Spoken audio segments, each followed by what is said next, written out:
당시 국민의힘의 대표로서 자당 의원들을 모아 계엄 해제 표결에 앞장섰던 분 한동훈 국민의힘 전 대표 스튜디오에 나오셨습니다. 어서 오십시오. 반갑습니다. 벌써 1년이네요. 그러네요. 실감이 나십니까? 모두 다 힘든 시간이었던 것 같아요. 그런데 제가 먼저 드리고 싶은 말씀은 대통령을 배출한 여당 대표로서 계엄을 예방하지 못했던 점을 제가 다시 한번 사과드립니다. 그런데 또 이제 지난 1년이 지났지만 그동안 과연 우리나라가 대한민국 사회하고 민주주의가 과연 그런 국민들의 열망을 담아서 더 나아졌는지에 대해서는 좀 생각해 보면 걱정을 많이 하게 됩니다. 정치인으로서 책임감을 더 많이 느끼기도 하고요. 지금 사과한다고 하셨어요. 예. 한동훈 전 대표는 그날 계엄 선포가 되자마자 이건 위헌적인 것이다. 예. 국회의원들 모아서 계엄 해제 표결에 앞장서겠습니다라고 하셨던 분인데 사과를 하시네요. 저는 그 불법 계엄을 했던 대통령을 배출한 정치 세력에서 정치를 했던 사람이고 그 정치 세력의 대표였던 사람입니다. 불법 계엄을 사전에 미리 예방하지 못한 점은 제가 100번 사과드려야 한다 이렇게 생각해요. 하지만 지금 이제 당의 주류 장동혁 대표를 비롯한 주류 분들은 사과는 이미 했고 계속해서 사과를 주문하지 말아라, 요구하지 말아라. 그것은 내란몰이다. 이렇게 좀 말씀을 하시고 오늘도 아마 기자회견이 따로 없는 것 같습니다. 그건 어떻게 생각하십니까? 사과는 민주당에게 하는 게 아니라 국민께 하는 것이고요. 국민들께서 사과를 바라고 계십니다. 그리고 주류라고 말씀하셨는데 네. 우리 당의 주류, 우리 지지층의 주류는 상식적인 분들입니다. 국민을 향해서 계엄에 대해서 반성하고 사과해야 한다는 분들이 우리 당의 주류입니다. 저는 그렇게 생각합니다. 그 사과를 국민들이 됐다라고 하실 때까지 계속해야 된다고 생각하세요? 정치는 국민 보고 하는 겁니다. 우리는 국민의 도구일 뿐이고요. 아니 주인이 원하는데요.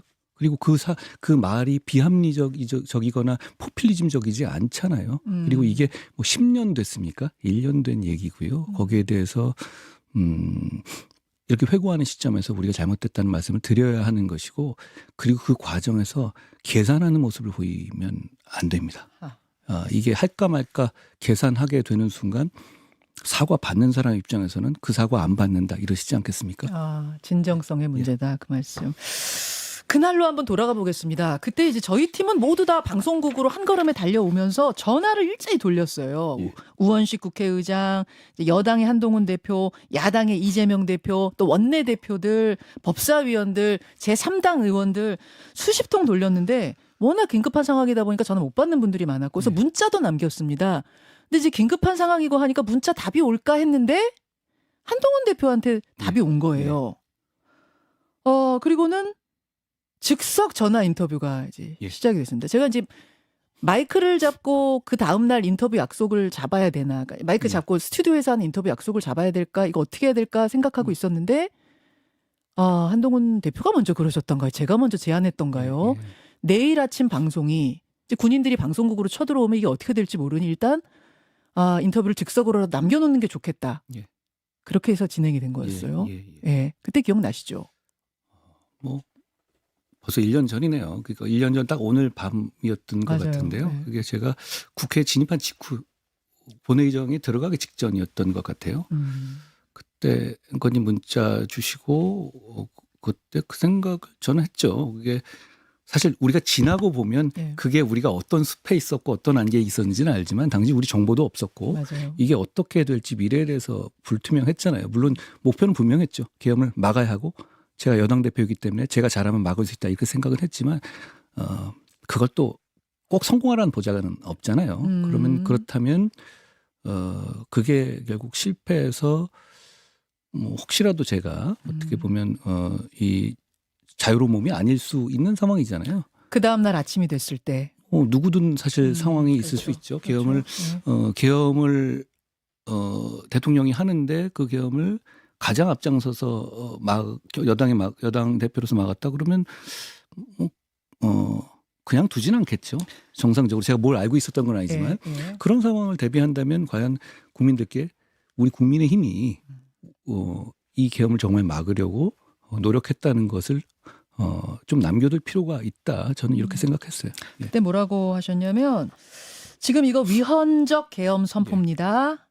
온몸으로 막겠습니다. 네. 지금부터 그 절차를 그러니까 해제 표결 절차를 진행할 계획입니다. 네. 이렇게 지금 말씀하셨던 그 것을 제가 갖고 있습니다. 텍스트를 갖고 있습니다. 근데 제가 그렇게 질문했어요. 지금 정치 활동하게 되면 바로 계엄사에서 체포할 수 있습니다. 한 대표도 위험에 처할 수 있는 상황이 벌어지는 거 아닌지 예. 모르겠습니다. 제가 그 질문 드렸어요. 예. 그랬더니 한 대표께서 당연히 감수해야 될 겁니다. 막아내겠습니다. 예. 그러셨는데 이제 나중에 보니 예. 그냥 체포하시오 정도가 아니고 한동훈을 총으로 쏴서 죽여라라는 말이 나왔었다는 거 아니에요. 그거 나중에 듣고는 어떠셨어요?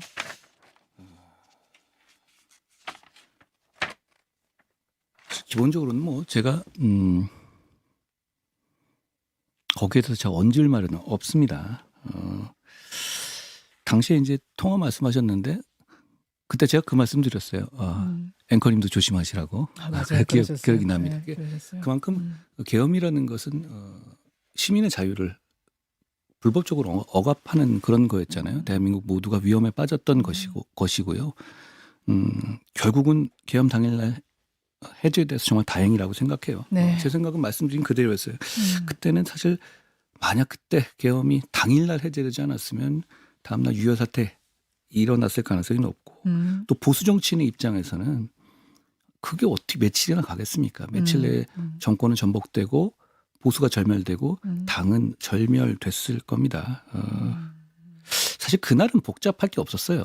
뭐 유혈 사태가 날 수 있는 상황에서 국민 생각한 정치인이 막아야죠. 무조건 막아야 된다. 그날은 오히려 저는 머릿속이 그냥 굉장히 단순했던 것 같아요. 어떻게든 막아야 된다. 그날 그 이제 한동훈 대표는 다 모여라.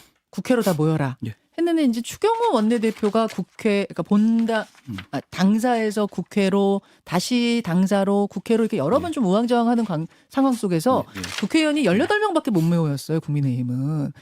지금 그 상황과 관련해서 추경호 당시 원내대표가 계엄에 내란에 동조했다는 혐의로 어제 구속영장이 신청됐고 심사도 있었습니다. 기각도 있습니다. 여기에 대한 입장 어떠세요? 18명보다 더 많은 의원들이 와주셨으면 정말 좋았을 것 같아요. 그런데 또 역설적으로 보면 18명이나 온 것도 됩니다. 자당의 대통령, 우리는 굉장히 그 보수 중심의 정치가 되고 있잖아요. 특히 대통령을 배출하는 정당은 그렇게 되기 쉬운 구조입니다. 민주당을 보시면 아시잖아요. 만약 민주당에서 이재명 대통령이 자기 사법 리스크를 누리기 위해서 계엄을 선포한다면 과연 민주당의 정청래 대표를 비롯한 많은 사람들이 열몇 명이 갈까 생각해 보시면 그게 그렇게 저는 그때 거기에 와준 의원들이 물론 할 일을 그냥 한 거지만 고민이 많았을 거라고 생각해요. 물론 민주당에서는 그런 상상조차 할 수 없다. 계엄을 누가 선포하냐 물론 이렇게 말씀하실 겁니다만. 그렇지만 뭐 그거는 그럼에도 불구하고 우리가 막을 게 이런 말을 못 한다는 것이 저는 중요하다고 생각해요. 그런데 그 당시는 사실 모든 게 안개 속이었어요. 그렇다면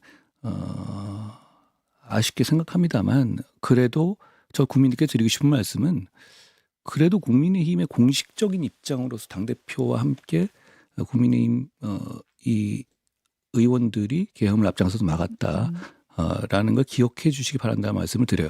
그리고 사실 민주당이 계엄을 반대하는 건 너무 당연한 것 아닌가요? 대통령이 민주당을 반국가 세력이라고 규정했잖아요. 그러면 민주당은 당연히 반대하는 것이고 진압의 대상이잖아요.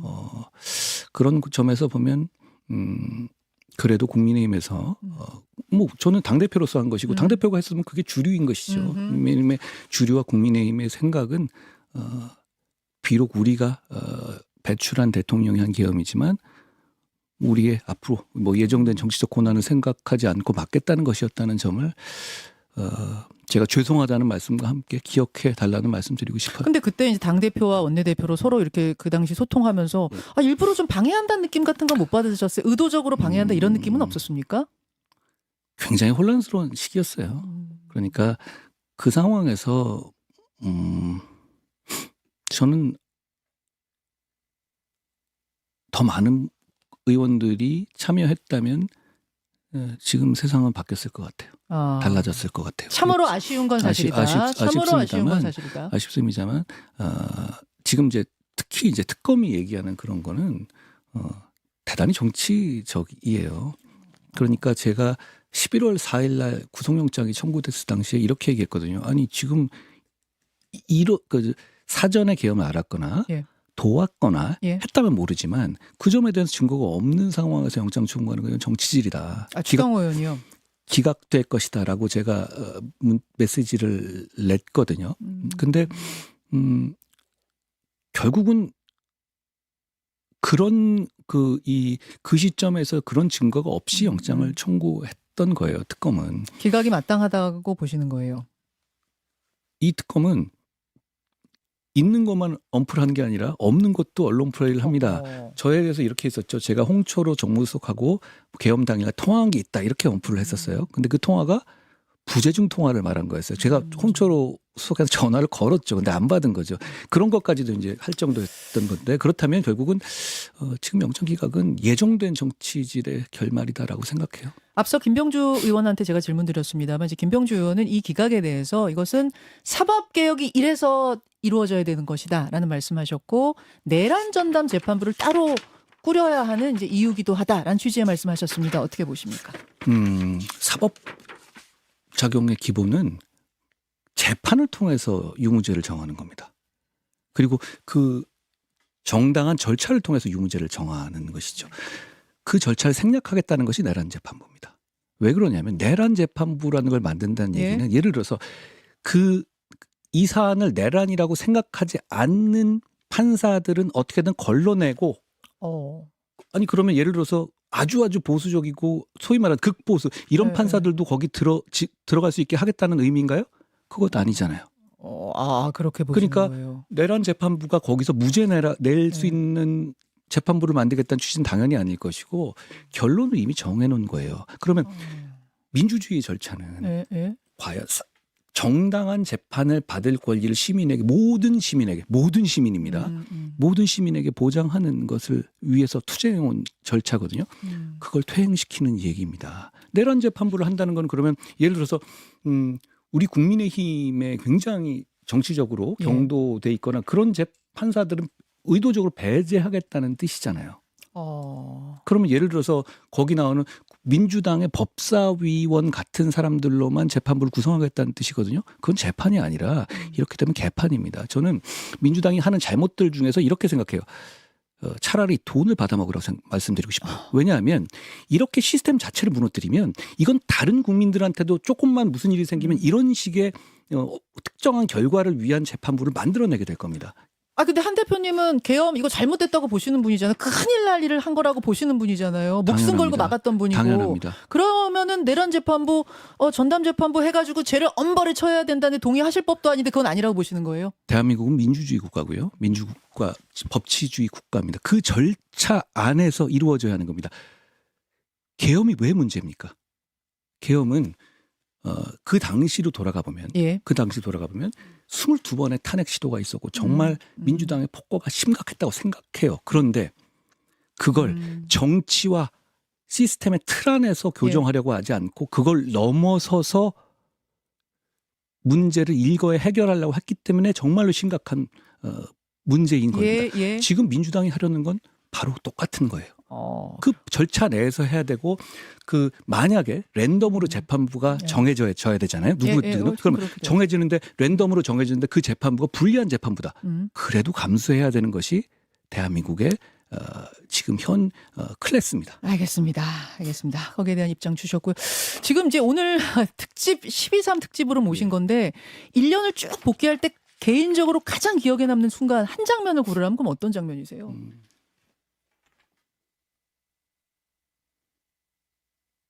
처음 10시 반이었을 것 같아요. 10시 반에 그때 처음에 저는 그렇게 생각했거든요. 혹시 뭐 북한이 뭐 침공한 게 있나?